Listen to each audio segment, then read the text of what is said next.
Hello!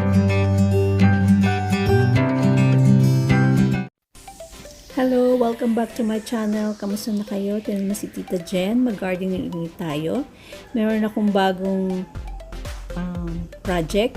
Gagawin natin hanging plant yung nabili kong Peruvian Fern. 450 ang bili ko dyan sa isang ganyan. Kahatiin ko para lalagay ko sa vertical wall ko. Kung gusto nyo matutunan kung paano namin ginawa ng aking assistant, panoorin nyo ang video. Ayan. Ayan yung fern na malago. Malaki siya. Maganda yung fern na to. Matigas yung pinaka stem niya. Hahatiin ko lang sa dalawa. Ayan. Nahatiin namin sa dalawa para lalagay namin sa vertical wall. Ayan. Mahaba na yung ugat niya eh. Ayan. Ito ang mga materials na kailangan natin. Fern Slab, 20 pesos. Meron yan sa mga halamanan. And then, itong moss, ang plastic niya ay 50 pesos per plastic.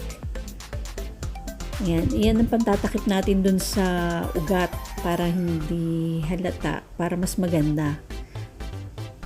Tatalian din natin yan. And then, ito namang wire. Siyempre, pansabit. At itong tanse o yung fishing rod, yung pinakamatipis, ayan ang pang tatali natin para hindi halata. Ayan. Iikot-ikot lang natin. Nakalimutan ko kung magkano bili ko. Siyempre, ang scissor at saka ang plies. Okay, start na tayo. Ang assistant ko ang maglalagay. Since malaki yung, yung fern, yung dalawang slab, pag didikitin niya, lalagyan niya ng wire. Ayan, ganyan. Lalagyan niya lang ng wire na ganyan.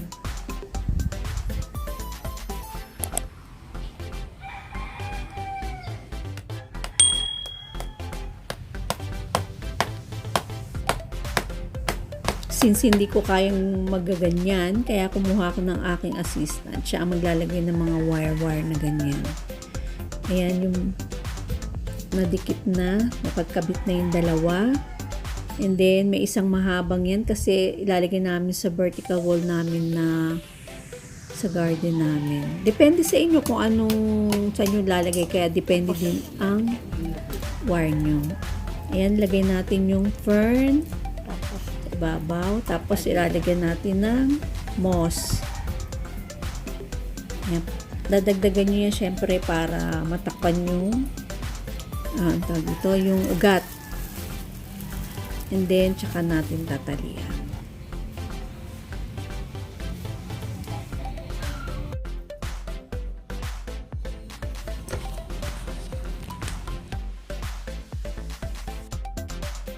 Ayan, pinapatalian ko na. Diba, hindi halata yung pinaka-tanse o yung fishing rope. Ikot-ikot lang yan. Huwag masyado masikip, baka hindi mo makahinga yung ugat.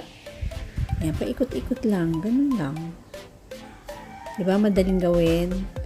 Ayan na ang finished product. Ayan. Ayan yung pinaghati ko. Ayan sa likod. Kasi isasabit yan sa vertical wall.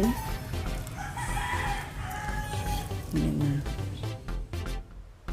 Yan, pinasabit ko na, 'di ba? Ang ganda. Kaya niyo rin gawin 'yan. Actually, bumili uli ako ng fern. Ayan, pinagawa ko, bali naging 4 siya.